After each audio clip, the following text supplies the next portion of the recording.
कुछ जाने खातिर सुने खातिर रउआ से कुछ हम जाने हमरा से कुछ रउआ जाने यही खातिर बैठल बन जा। आ केहू होशियार ना होला, केहू विद्वान ना होला, आ केहू पंडित ना होला।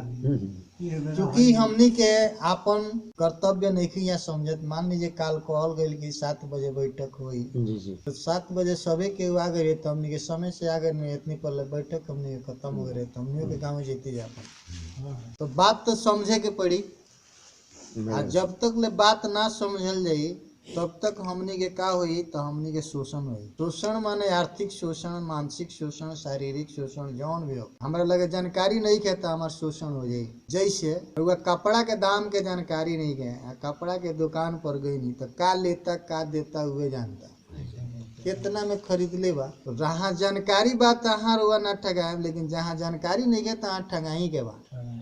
क्या जी गलती करते हैं। सोनार के दुकान पर गए नहीं, सोना चांदी के भाव सबके मालूम बा, लेकिन वो गहना के भाव साला सोना है कि हीरा है कि मोती है उहे जानता ना जी। कि पीतल लगी तामा रउआ के देखा दलस कि सोना, रउआ से दाम ले लेलस तो उहे न जानते जे का दाम कितना सोना बा, कितना गिलट बा, कितना का बा। तो जहाँ जानकारी के अभाव बा वही जो आदमी ठगाला, ये निश्चित बात। वही जो आदमी ठगाई जहाँ जानकारी के अभाव बा। तो जानकारी कहीं ना कहीं से प्राप्त करे पड़ी। हमनी के अगर जानकारी होखे के चाहिए कि हमनी के सरकार है जा ना, तो हमनी के ना ठगाब जा। तब लोग जौन बात तो हमनी के पीछे पीछे घूमी, हमनी के जौन लोग के पीछे पीछे घूमत नहीं जानकारी के अभाव में। तो जानकारी कहीं ना कहीं से प्राप्त करे के पड़ी, ओकरा खातिर पढ़े के पड़ी, या ना तो जे प्रशिक्षित बा ओकरा से प्रशिक्षण लेवे के पड़ी। जेकरा जानकारी बा ओकरा से जानल जरूरी बा कि ना। तो मान ली कि यहाँ के पंच बानी, यहाँ के जानकारी नहीं के हो कि पंच लोग के ट्रेनिंग कब होता। 3 दिन के ट्रेनिंग भइल माजा में 2-4 महीना पहले। अगर वो ट्रेनिंग में यहाँ के गई रहती तो हमसे परिचित रहती। सरकार भी का चाहती है, सरकार भी जब जीत जाई लोग प्रतिनिधि लोग, तो वो जब खत्म होखे लगी वो लोग के कार्यकाल, तब वो का करी कि वो लोग के प्रशिक्षण प्राप्त कराई। माने अब जाए वाला बालो तो प्रशिक्षण लीलो, तो प्रशिक्षण से वो लोग के का लाभ हुई, कौन लाभ हुई। प्रशासनिक अधिकारी भी चाहे कि जन प्रतिनिधि लोग बुर्बक रही लो, तबे हमने क्या लूटल जाए यहाँ परसेंटेज अधिकार जितने मांगल जाए उतना दे दी। पढ़ल लिखल मान ले कि मुखिया जानकारी रखता तो वीडियो जौने कहे तौने ना मान ली, कहे कि ना हम पढ़े पहले देखे सुने का स्कीम में का ना बा, पैसा कितना बा ना बा ना, और कुछ जानकारी नहीं गया तो वीडियो साहब जौन कहता ना तो रुआ सुनते नहीं, जन कहता है तन करता है। हाँ, जितना मंगला उतना इतना ले लो, इतना दे दो वाला काम होता ना जी। जौना मुखिया के जानकारी बा काम करेगे वो काहे के देवे जाई उनका के दी ना। वही जे तू 5% हमें से मौला ये योजना में, तो हम ग्राम सभा में पारित करें कि 5% वीडियो साहब मंगला। आ ओके जौन बात तो हम जिला परिषद में तो जइबे करी, हम डायरेक्ट भेज देम पंचायती राज आदमी, पंचायत राज मंत्रालय। ये बेरा पंचायत राज के मंत्रालय में मंत्री के भइल बा जानकारी बार होंगे के जो बगल के मोतिहारी के विधायक हैं, उनके नाम बा कपिल देव कामत, इन्हों के मलाहे हैं कपिल देव कामत नाम बा। तो रउआ अगर अथी ग्राम सभा में पारित करके भेज देनी तो वो सारे नौकरी से चल रहे हैं, निश्चित बा कि सस्पेंड है। तो ये काम हमनी के करी ले जा ना करी ले जा, केहू मुखिया करेला ना करेला। तो मतलब कि मुखिया तक तो ठीक बा कि वो लूटता तो कुछ उन्हें देता और कुछ अपना के ले लेता, तो बढ़िया बाजे वो लूटता। तो काहे लूटता हमनी के जानकारी नहीं के ऐसे लूटता। मुखिया के अपना कौनो पावर नहीं है कि अपना मन से कोनो काम करे। पावर तो ग्राम सभा में बाजी, गांव के लोग में बा, कैसे बा। तो सरकार हमनी के नहीं जा, आऊ हमार सेवक हमें, हमार सेवा करे खातिर हम चुन ले बानी। चाहे जितना भी सरकारी कर्मचारी बने वो आम पब्लिक के, आम जनता के सेवक बने, वो लोग के पब्लिक सर्वेंट कहले जाला। बीडीओ कलेक्टर जे भी बा वो हमार नौकर। कैसे नौकर, तो हमारा पैसा से ओकरा तनख्वाह दियाता, ओकरा के चले खातिर गाड़ी के व्यवस्था होता, ओकरा पेट्रोल डीजल के व्यवस्था होता। तो हमरा पैसा पर चलता तो हम न मालिक बनी कि ऊ मालिक बनी? मालिक तो हमनी के बनी जा, ऊ हमार नौकर ह। तो नौकर के जब रउआ जानेम कि हम मालिक हई तब न ऊ नौकर के तरह रही। तो नौकरवे मालिक के तरह रहता, उहे हमनी पर धौंस जमावता। काहे भाई? तो हमनी के जानकारी नहीं, हमरा काम करे खातिर आइल बा तो ऊ समझता कि हम यू के बाद हम मालिक हई, आ हमनी के समझते कि नहीं कि जे मालिक हई जा। तो ई तो बात हमनी के समझे के पड़ी ना जी। सबसे जरूरी बा कि हमनी के समझे जाए हम मालिक हई। जैसे मान ली कि बीएफए के रउआ जाता नहीं तो बोलेला उ जनता दरबार, जनता दरबार में बोलेला जी सर। कलेक्टर के दरबार ना बोलेला ना, जनता के दरबार बोलेला। कौन सी के जनता के दरबार? जनता के दरबार है, यानी जनता मालिक बा। वो दरबार में ओके नौकर बैठल बा बात सुने खातिर कि हमरा जनता के। तो ई लोग जनता दरबार काहे लगावेला? वही तो ई लोग के आराम बा। जनता के दरबार जनता के बीच में न लगे चाहिए। डीएम बैठल बड़े पर्दा में, आ वही में जाता आदमी अपन बात अकेला अकेली होता। जनता के दरबार कहाँ लगे के चाहिए? तो जनता के बीच में लगे के चाहिए।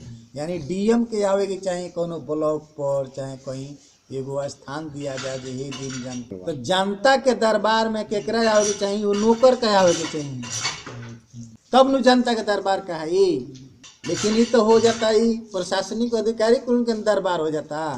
रउआ लोगों के ख्याल हुई कि 5-10 बरस पहले जौन जनता दरबार लागे तो एगो डेट दिया कि ये गांव में जनता दरबार लागी, और वो जी सगरी अफसर लो आवे लो। तो ये प्रक्रिया उहे बा, लेकिन ये प्रक्रिया के जौन बात हम बदल दिले बानी। तो ये प्रक्रिया के जब हमनी के ना समझम जा तो ई स्थिति रही। कहाँ से? तो जनता के दरबार हो, तो जनता के दरबार में जनता के नौकर जाई। जनता कहे जाई अपने दरबार में? ओकरा यहाँ कहे जाई? ये प्रश्न उठता कि ना? अगर वो जनता के दरबार ना रहे तो वो भी अफाहू के रुआ से मिली ना मिली। लेकिन वो राउर दरबार हो, रुआ गइल बनी के बात सुने के बाद, आ बात सुनने के बाद से निदान करे के बाद अगर मान ली कि गांव भर के लोग बैठल बा, उसमें कलेक्टर अइले, एसपी अइले, उप विकास आयुक्त अइले, जितना भी सरकारी कर्मचारी बालो मौजूद बालो, तो जब जनता के बीच में बात हुई तो ओके निदान तुरंत निकली। लेकिन एगो ऑफिस में अकेले अकेले बुला के बात सुनल जाता तो जनता दरबार के कोनो महत्व बाहर हुआ देख यही नहीं। वो जौन बात इंडोस करके भेज दिला, वो फाइल वही तरह पड़ल बड़ी जो कितना जाना के वही जरा पिटीशन छोड़ जाता, फाड़ के बिगा जाता, काम नहीं क्या होता। ई बतिया तो हमनी के जाने के पड़ी कि हमनी के पहले काहे जा। हम कोनो बात अलग से थोड़ो कहते नहीं। राउर मुख्यमंत्री कहते हैं कि पंचायत सरकार के भवन बनी 1 करोड़ में। कितना में बनी? करोड़ में बनी। तो पंचायत सरकार के लोग समझे कि हम सरकार हैं तब न बनी तो फायदा हुई। बनत नहीं पंचायत सरकार के भवन बनत तहाँ जाके लिखम सीधे लिखल हो पर पंचायत सरकार भवन, दोसर कोनो शब्द नहीं के लिखा, वही पर लिखा था पंचायत सरकार भवन। अब रउआ पूछम जे पंचायत सरकार भवन कहाँ? तो हर पंचायत में पंचायत भवन होला न जी, उहे ग्राम उहे तो बात पंचायत सरकार भवन। लेकिन अब मॉडलाइज बनता 1 करोड़ रुपया में वो पंचायत सरकार भवन खाली बनता। उसमें कंप्यूटर रही है सब, वो जो कंप्यूटर ऑपरेटर रही, वो जो मुखिया रही हैं, ग्राम सेवक रही हैं, रोजगार सेवक रही हैं, पंच रही हैं, सरपंच रही हैं। पंच के जौन बात अति पंच सचिव जौन बात रही, ओकरा बाद से वही जो जौन बात न्याय मित्र रही लो। तो ये व्यवस्था काहे सरकार बनावती है? ऐसे बनावती है कि पंचायत सरकार जौन बा तो हम सुचारू रूप से चलो, लेकिन पंचायत सरकार सुचारू रूप से नहीं चलत। पंचायत में जौन खर्च आवता तो ग्राम सभा में पारित करके करे के बा। काहे से कि गांव के लोग न जानते सबसे पहले गांव में नाली बनी कि स्कूल बनी कि रउआ यहाँ जौन बात आंगनबाड़ी केंद्र बनी कि रउआ यहाँ का चाहिए, APL BPL का चाहिए, तो रउआ नहीं जानते नहीं। अगर मान ली कि एपीएल बीपीएल खातिर गांव के लोग के बुला दियल गई आ केहू मान ली कि धनी आदमी बा तो कोई हमरा के बीपीएल में नाम जोड़ दलो, ऐसा को बीपीएल के लोग बा जे के एपीएल में नाम नहीं है आ एपीएल के लोग बा ओके बीपीएल में नाम बा, तो सगरी गड़बड़ी कहाँ बा।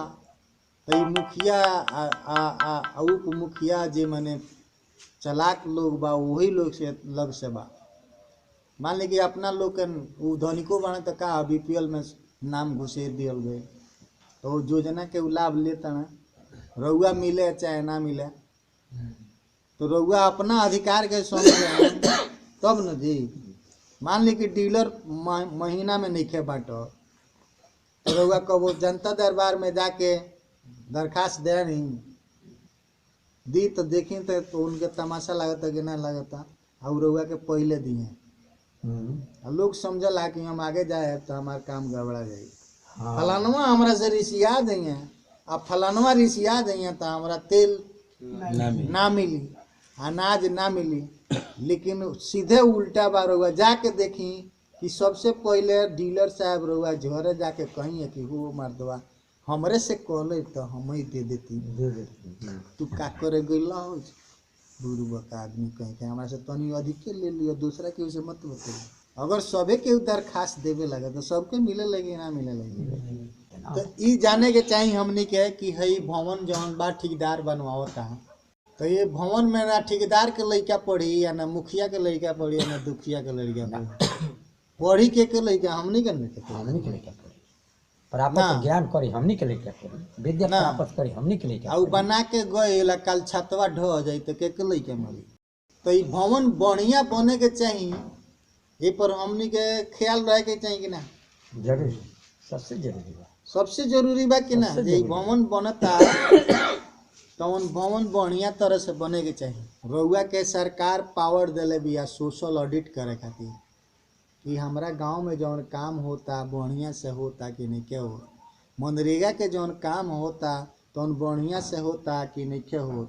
वो जो मनरेगा के जहाँ काम होता तहाँ इतना चीज़ के जरूरी बा वो जो मास्टर रोल एकदम चाहिए, मजदूर के जॉब कार्ड पर भी चढ़ल चाहिए। जै दिन वो मास्टर रोल पर चढ़ावता हाजिरी वो हाजिरी जॉब कार्ड पर चढ़े के चाहिए तब न रउआ जाने कि ना हे दिन हम काम के ले बनी तो हे दिन के हमरा पैसा चाहिए। जॉब कार्ड काहे बनल बा कि मास्टर रोल पर रउआ हाजिरी बनल तो एगो हाजिरी जॉब कार्ड पर बनी वो रोजगार सेवक चढ़ाई जॉब कार्ड पर एक मतलब कि वो दिन रउआ काम कैनी तो जो दिन रउआ काम कैनी जॉब कार्ड पर बा उतने दिन के पैसा मिली, अधिका तो पैसा वो लोग घर से ना दी। यही खातिर सरकार व्यवस्था कैल कि बैंक से मिली खाता में से मिली तो पैसा के चोरी ना हो। तो अरु चोरी बढ़ गई काहे बढ़ गई तो हमने के जानकारी नहीं गया। हम काम कहनी है चाहे ना कहनी हमारा खाता में पैसा आइल बा तो हमार पैसा कि लोग के बाप के पैसा के पैसा जी तो हम काहे उठा के लोग के पैसा दे दे चाहे हमार जाली दस्खत क के काहे लोग पैसा उठा ली तो कहीं ना कहीं जानकारी के अभाव बा ना जी। कई शिक्षा समिति के जौन रउआ लो नाम लेनी हो तो सरकार के व्यू का रहे माने सरकार के आशय का रहे एक शिक्षा समिति बनावला के इहो तो पहले हमने के जाने के चाहिए ना। सरकार के आशय ही रहे इरादा ही रहे कि जौन गांव के लड़का पढ़ता से स्कूल में आ वो लड़कन के अभिभावक सचिव रही अध्यक्ष रही तो ये फायदा हुई कि मध्याह्न भोजन जौन बटता तो अच्छा से बटाई। स्कूल में शिक्षक लोग समय से नहीं खे आओ तो समय से आई आज पढ़ाई लोग बैठ के समय गंवा के ना चल जाये कहे से तो अध्यक्ष सचिव जौन भी समिति के लोग बा यही खातिर बात देख रेख करे खातिर जे हमारा स्कूल में का होता के समय से आवता नहीं खे आवत पढ़ावता कि नहीं के पढ़ाओ तो सीधे एकरा विपरीत काम हो गई। जमन भी समिति बनली सन तो अध्यक्ष सचिव हेडमास्टर से कॉल ले कुछ हमरो के दो हम सचिव बनी तो हमरो चाहिए ना कुछ ना जी।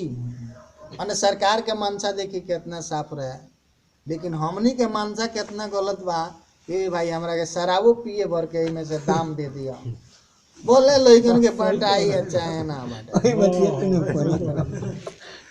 का ठीक बा। बहुत बढ़िया बात करो। तो जवन समिति बनल ओके बचावे खातिर आ उहे समिति रक्षक भक्षक हो गए तो कबो वो स्कूल में मास्टर समय से न आई है ना पढ़ाई ओकरा तो अपना काम से फुर्सते नहीं है रउआ के लइकन के पढ़ावे आवता हूँ ना जब मन करी तबे हाजिरी बनाई चल जाई। तो ये सब तो रउआ देखे के बा आ जेके देखे के जिम्मेवारी रउआ दे देनी ओकरा कुछ बुझाते नहीं है तो उ कुछ चटा दी कि भाई रउओ खात रही पियत रही हमहू जियत रही रउआ 4 आना खान तो हम 12 आना खा जाए कोनो बात नहीं। हेडमास्टर हमरा के खुशी में देता ना कि तू 4 आना ले लो हम सही काम करे खातिर किए उ गलत खातिर 4 आना रउआ के देले 12 आना अपने खा लेले 16 आना घोटाला हो गेल काम खत्म। तो ई तो बात हमनी के समझे के पड़ी जे भी रउआ वार्ड कमिश्नर बानी तो वार्ड कमिश्नर के जौन बात पंचायत के मीटिंग में माने पंचायत के जौन मीटिंग होला वो मीटिंग में रउआ जाए तो रउआ 200 रुपया मिली ना जाए वो रुपया ना मिली हाजिरी बने की चाहिए ना। तो पंचायत के चुनाव में मान लीजिए चुनाव भाई 15 आदमी वार्ड कमिश्नर बा तो मुखिया क्या करिए कि 8 गोड़वा के मिला लिए ओकरी से काम करिए काम दिए कैसे तो होशियार बने सो। अब पंचायत के मीटिंग हुई तो उ 7 जना के ना जनावल जाई जे अपन चहेता बा 8 जना उ जौन बात मीटिंग में यही है। तो जब पैसा वाला बात हुई तो कही है कि तालों के तो हाजिरी नहीं खे बनल तो पैसा कहाँ से दिए मीटिंग में आइल बड़ो अपन लोग बा ओकरा से कहिए कि हो आइल बा 200 क के 150 रुपया ले लो 50 रुपया हमरा के दे दलो कहलो ठीक है बा ले लो दे लो यार दे पैसा दे आइल बा। तो रउआ अपना अधिकार के मांग करे तब न हुई।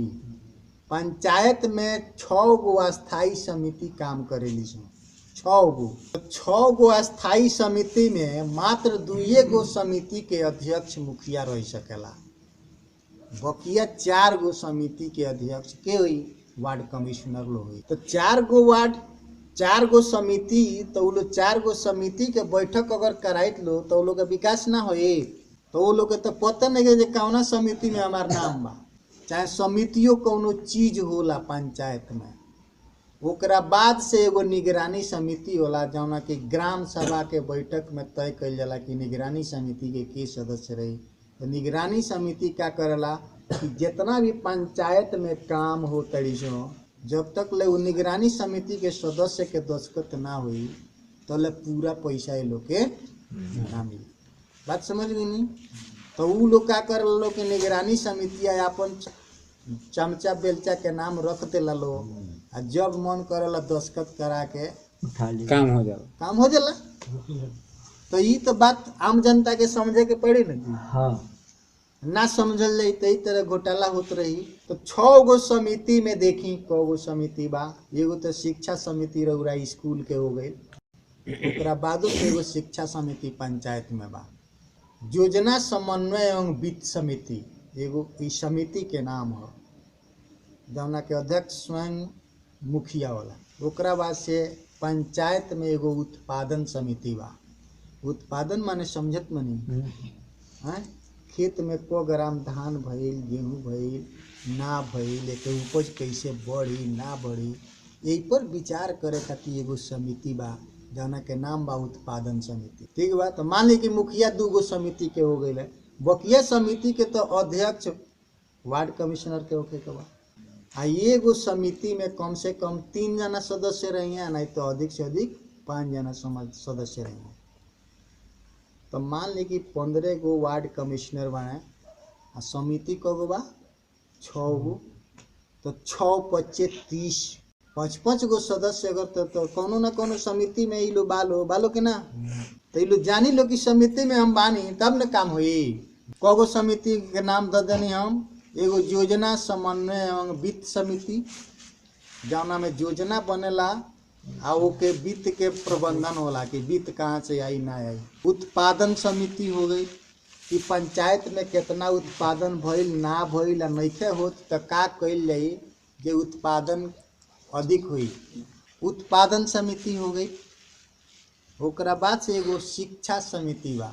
शिक्षा समिति के काम बा कि पंचायत के शिक्षा समिति काम नइखे करत, चाहे पंचायत के शिक्षक लोग बढ़िया से नइखे पढ़ावत, तो वो व्यवस्था के उ जौन बात हम दुरुस्त करे। तो वो समिति के बैठके ना हो तो खुदे बीमार बा तो उ दुरुस्त का करी।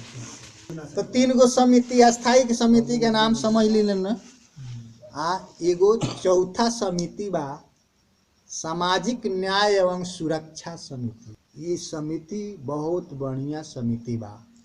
ये समिति के काम बा कि केहू जौन बा तौन जाति के नाम पर केहू पर अत्याचार करता तो ई समिति वो लोग के जौन बा तौन अत्याचार ना होके एक काम करे खातिर जौन बा सामाजिक सुरक्षा एवं समन्वय समिति बा। तो ई समितियाँ चलिए से तब काम हुई। 4 गो समिति के नाम रवलो जान गए नी, रउआ जानकारी बा। वार्ड कमिश्नर साहब बड़ी सन समिति कि हम अपना घर से कहते नहीं बनू, रउआ जानकारी होके चाहे ना होके पेपर पर सगरी रहेला, समिति तो रहेला। कहाँ से तो समिति काम ना कैले तो पैसा खर्च कहाँ से भइल। 5वां समिति के नाम बा लोक स्वास्थ्य परिवार कल्याण एवं स्वच्छता समिति। लोक स्वास्थ्य परिवार कल्याण एवं स्वच्छता समिति। यह समिति बहुत महत्वपूर्ण समिति भी है।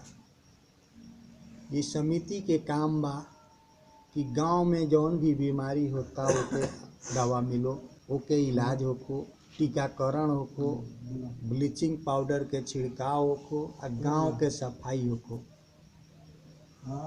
ना, आ शुद्ध पेयजल मिले पूरा गाँव जनता के।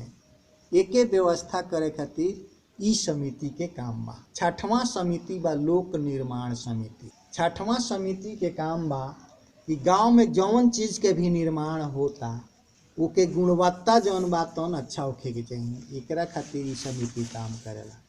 6 गो समिति हो गई। आ 7वां समिति बा जौना के नाम है निगरानी समिति, जौना में ये लोग चुनल सदस्य एको आदमी ना होला। मान ली कि यो 5 आदमी के सदस्य के हुई तो ये 5 आदमी 5 गांव से ले लियल गई, अपना आदमी के नाम चढ़ा लियल गई, फर्श से लिपा पोती उ लोग आइल चाहे ना आइल वो लोग के दस्खत करा लियल गई, काम हो गई। विदेशी टोला पंचायत में थावे बा, थावे के जौन भी मंदिर बा वो विदेशी टोला पंचायत में बा।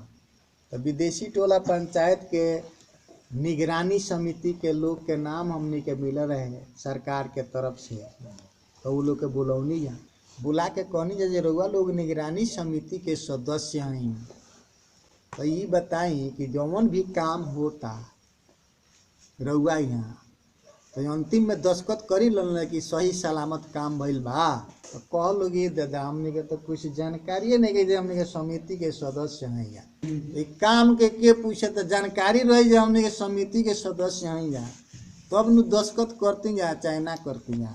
तो हमने के जानकारी ना रखल जाई, जानकारी के अभाव में जौन बात हो सगरी कुकर्म होई।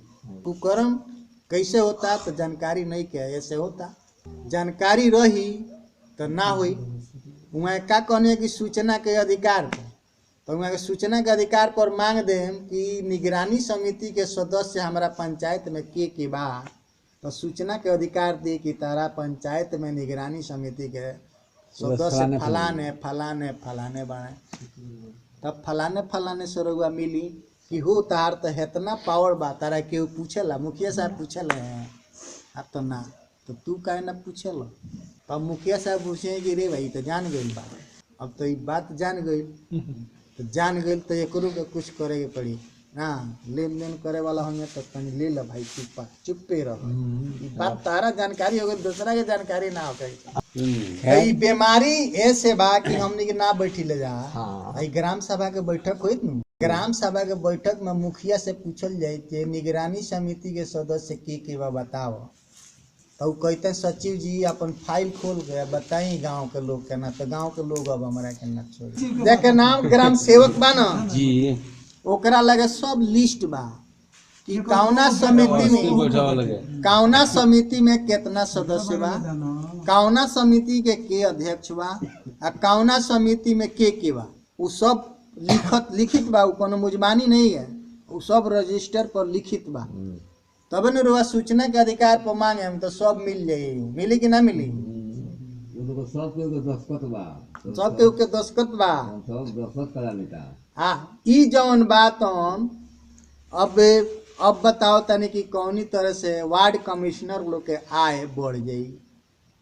ये गो तरुआ पंचायत के मीटिंग मान लीजिए महीना में भई तरुआ 200 के काम हो गए, आ ओकरा बाद से जौना समिति में रहुआ बानी वो समिति के बैठक में गईनी तो राउर 200 रुपया के काम हो गए, 10 रुपया किलोमीटर जोड़ के भत्ता मिल गई रहुआ, तो रहुआ जाने तब न पैसा बढ़ी रहू, आ ना जाने तो का हुई। साधारण समिति के बात करते नहीं हम, वो परिवार कल्याण ऐसे स्वच्छता वाला जौन हम बतौनी हम, वो समिति के बैठक अगर हुई आ वो समिति के बुला के में सब के बुलावल ले, वो समिति के पावर बा कि जे भी चिकित्सा व्यवस्था से जुड़ल बा, सफाई व्यवस्था से जुड़ल बा, उनका के नोटिस करी आ अपना मीटिंग में बुलाई आवे के बा ना। आ एनम से पूछाई कि हो विटामिन ए के गोली बटाई ल, आ ना बटलू तो काहे ना बटलू, तेरा बाप के घर से आइल बा। तो जब समितिया पूछी तो ई कमवा होइत कि ना होइत? हैं 10,000 रुपया आवेला खाली गांव के सफाई खातिर, साल में एक बार 10,000 रुपया आई, और मिलेला केकरा एनएम के मिलेला। और 10,000 रुपया वही का करेला लो कि मुखिया यही मिल के चट कर जाला लो, केहू जानेला? 10,000 रुपया में मान ली कि एको बार गांव के सफाई हुई, साल भर में सफाई करके ब्लीचिंग पाउडर के छिड़काव हो सकता, सुना के बोल हो सकता कि ना हो सकता है? तो मान ली कि गांव साफ रही और लोग निरोग रही तो डॉक्टर के लगे न जाई। हर पंचायत पर प्राथमिक चिकित्सा केंद्र देवे के बाद आई प्राथमिक चिकित्सा केंद्र के कर्मचारी लोग कहाँ रहता ना जनता के जानकारी बा, उहे जानता से कब आवल सो का करल सो ना करल सो, वो डेली के ओकनी के हाजिरी बनता, तनख्वाह उठौना से घर गेल। तो ई समितिया काम करे, चाहे ग्रामीण सभा के बैठक में वो लोग के बुलावल जाए, जवाब दित लो कि बटला कि ना बटला। रउआ स्वस्थ रहे तो दोसर कोनो काम नहीं कर सको, डॉक्टर लगे जाए तो समय लगी कि ना लगी? शिक्षा समिति के बैठक हुई तो वही में हेडमास्टर के बुलावल जाए, जे बा शिक्षक ओकरा के बुलावल जाए, कि शिक्षा समिति के जे लोग बा ओकरा के बुलावल जाए, आ पूछल जाए जे पढ़ाई काहे नहीं के बढ़िया हो। तो सबसे ज़्यादा शोषण कहाँ होता? प्राइवेट स्कूल में, जाना के निजी स्कूल कहल जाता, वो रखले बा 500, 600, 1000, 1200। रउआ जौन बा तो लालच बस वही में जाता नहीं, पैसा देते नहीं। हाँ आ ऊ पढ़ैया हम यही जो ना ठीक कर देम कि सरकारी स्कूलों में हमारे लड़कों पढ़ी तो के स्टाइपनो मिली, या अलग से फीसियो ना देवे के पड़ी, तो सगरी सुविधा होने जाई। आ पढ़ैया तो प्राइवेट से भी बढ़िया होखे लगी। तो ये व्यवस्था सोचे के पड़ी कि ना सोचे के पड़ी? हमारा यहाँ का बा कि जौन मास्टर साहब पढ़ावत तनी जौना स्कूल में, वो स्कूल में अपना लड़का के उहाँ के नहीं पढ़ाओ। मान ली कि उनहु के लड़का बा गाँव के टीचर बने तो अपना लड़का के गांव के स्कूल में पढ़ाओ के चाहिए।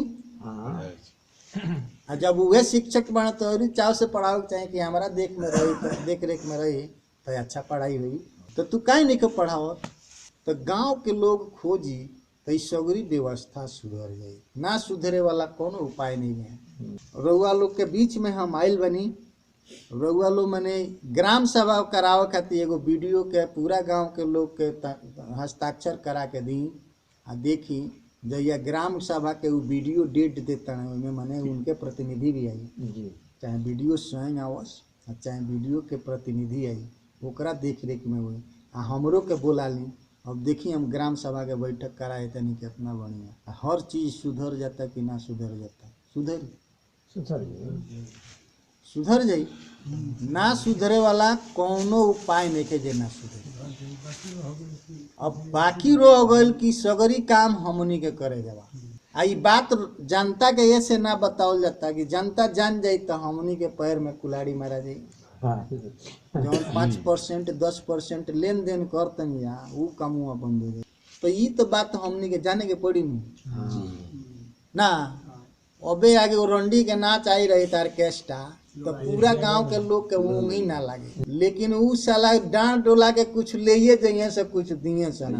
बात समझाता नहीं, ई पैसो दादा से ई बात ना मिली। लेकिन ये जो एक दिन आके कह गइल कि रउआ लोगन के बारे में कुछ हमने के मीटिंग करम जा, सभा करम जा, रउआ लोगन के फायदा वाली बात बा। जी जी। तब हमनी के संख्या कितना भइल तो 10 आदमी। तो इहे स्थिति रही तो हमनी के विकास कबो ना होई। तो राउर जैसे विकास होखे वाला बा उ बात सुने में तब न विकास हुई, तबे होई। आ नाही तो रउआ परिवचन सुने तो उ तो ठगे खातिर अइले बा। अच्छा अच्छा कथा कहानी हुए न, कथा कहानी कहता जौन बाप दादा कह के सुनौले बा वही कहानियाँ कथवा के तनी लचदार गुछदार में सुनावता, आ पैसा हमनी के ले जाके चढ़ावता नहीं जा। उ तो अपन काम करे आइल बा, आ ओके चेला चपाटी बाण से यज्ञ महायज्ञ करावे खातिर घूम रहल बाण से जे कहाँ बतिया दियल जाई तो महायज्ञ शुरू हो जाई। आ महायज्ञ शुरू हो जाई तो ओकनी के आमदनी बढ़ जाई, ओकनी के मान लीजिए काम धंधा लग जाई। लेकिन रउआ ई नहीं जानत जे बाबा जे हे मंच पर बैठ के इतना बढ़िया जे भाषण देता उ ले ले बा कितना तो एक घंटा खातिर 5000 खाए खातिर ओकरा के मेवा मिश्री मिष्ठान सब फल दियाता। आ ओकरा बाद से उतरता तो सबे के चरण पकड़ के गोड़। ओसे कौनो आदमी के विकास नहीं खे, ओई में राउर शोषण बा जरूर लेकिन विकास नहीं खे।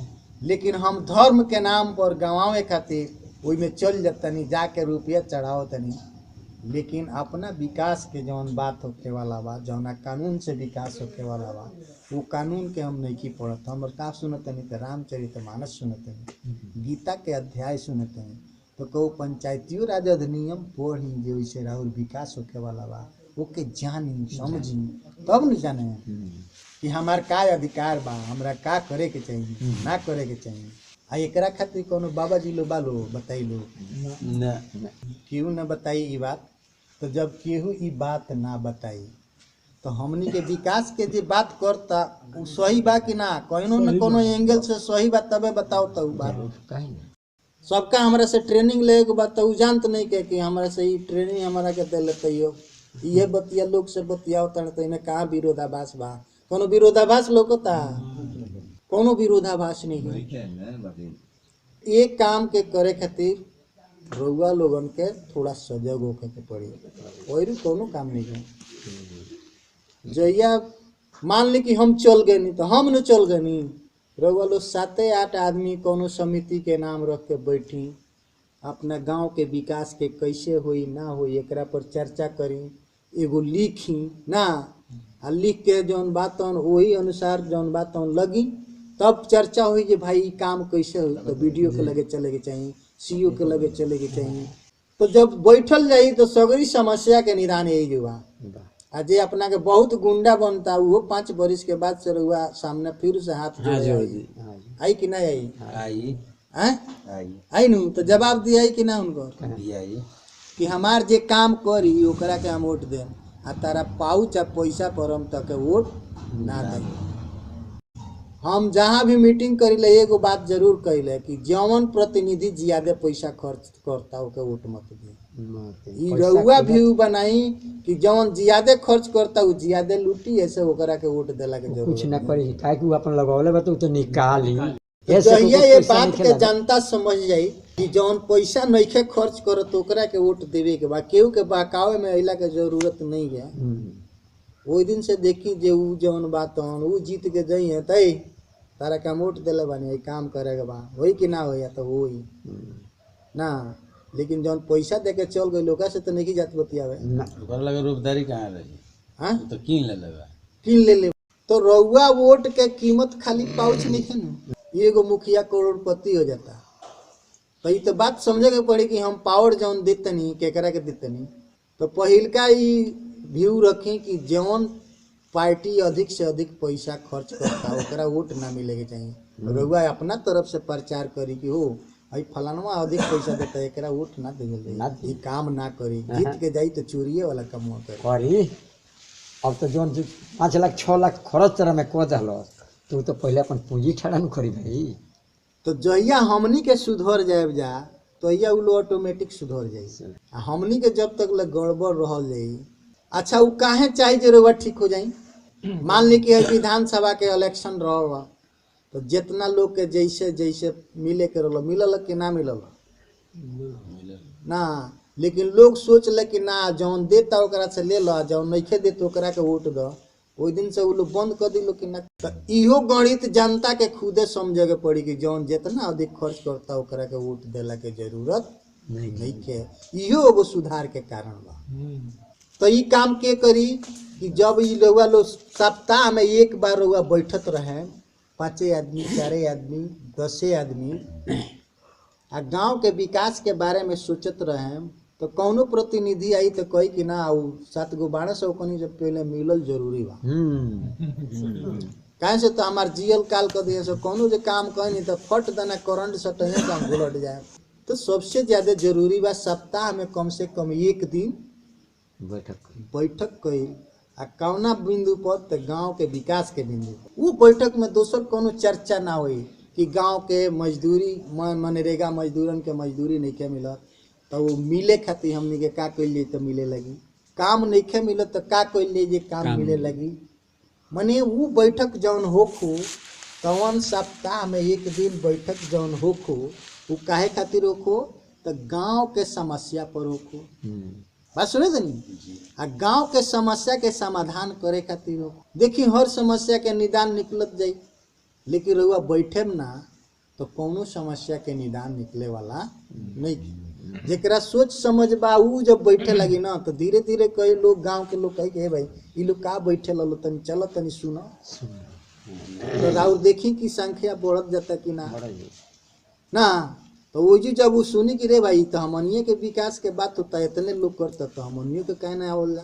तो विकास ओकरा खातिर तो थोड़ा हमनी के ट्रेड बदले के पड़ी, मने पटरी पर जौन गाड़ी चलती है ओकरा से अलग हट के रास्ता बनावे के पड़ी। लीक गाड़ी चले, लीक ही चले कपूर, आ लीक छाड़ तीनों चले शायर सिंह सपूत। शेर चलला तो झाड़िया झाड़ में चलला, ओकरा खातिर कोनो पीच सड़क बनवावल बा। अच्छा लड़का बा तो बाप कहला कि सरसोईये ला दिया तो सरसों ला दी कि दोसर काम करे, जाना हम फायदा रही तो हम काम करी। आ शायर बा तो पुरनका शायर वाला बात कही तो लोग सुनी, उ नया बनाई ऐसा लोग नया सुनी। अगर ई गुण नहीं खे तो मर जाई। तो एकरा खातिर हमनी के कुछ नया करे के पड़ी, जौन धारा चलता वो धारा से अलग हट के कुछ करे के पड़ी। तो रउआ लोग आजे निर्णय ले ली कि हाँ सप्ताह में हमनी के एक दिन निश्चित बैठे में जा, 1 घंटा बैठी, सगरी काम से फुर्सत हो गई, 6 बजे से लेके 7 बजे शाम के बैठी, एगो बैठका हो जाए कि हाँ कहाँ बैठल जाए तो फलाना जगह बैठल जाए। अच्छा काहे मुखिया साहब ग्राम सभा बोले हैं, गांव के लोग इच्छुक बा तो मुखिया साहब से कहे कि हे दिन के रउआ आ जाए, बीडीओ साहब के कहे कि हे दिन के आ जाए, हमनी के पूरा गांव के बैठक बा ग्राम सभा हो रहा बा ना। सब वार्ड कमिश्नर लोग के कह दे कि भाई तू लो ये लो हमनी के बैठक करते नहीं जा, आ ना आइलो तब वो लोग के नहीं है, मुखिया साहब नहीं है ना है तो जानता ना कि रे भाई आई नु। तो वो लोग के बैठक बोलौला के ग्राम सभा के बैठक बोलौला के भरोसे हम कह रहे हैं जब हम सुपीरियर हो जाए उनका से तो हमरा लगे है, हम उनका लगे ना जाए अहिया कि ना है। उनका जरूरत बा रउआ वोटवा के जरूरत बा नु, कुछ के नहीं तो जरूरत बा कि ना, तो रउआ न वोट देले बनी, रउआ मालिक बनी, तो रउआ लगे रउआ बीच में उ ना है बोलाएम तो जब तक ले बात हमनी के ना जाने में जा तब तक ले हमनी के शोषण होत रही। एगो बात हम कहनी है कि के शोषण होला जेकरा जानकारी ना है। दावा के बारे में हमनी के कुछ जानकारी नहीं गया, दावा के दुकान पर जाएम जा जितना कहीं से दे के चला जा। चला। सीधा सीधी बात बा।